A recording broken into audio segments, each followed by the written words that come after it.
কি রান্না হইব মা? শুভ দুপুর বন্ধুরা, দেখুন কি রান্না করতাম চিন্তা করে। মা এখন আম কই পাইলা গো?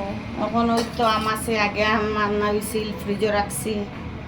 আমার ছেলে আনছিল, ফ্রিজে রাখছি। চানার ডাল করবো আর আলু দিয়া পনির দিয়া করবো। ওই যে পনির, আলু দিয়া পনির দিয়ে করবো, মিষ্টি কুমড় বড়া করবো, তারপরে আলু ভাজা করবো, তারপরে এইটা আবার ভাজা করবো।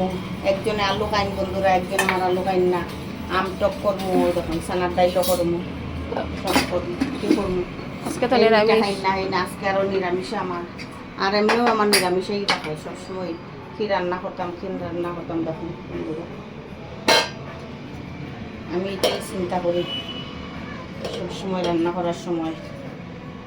আমার বাচ্চারা এটা খায়, এটা খায় না। দেখুন আলুটা সিদ্ধ দিলাই, তারপরে পনির একটা তরকারি করবো, ডাল সিদ্ধ করবো। আপনারা কীরকম আছেন বন্ধুরা জানাইছেন।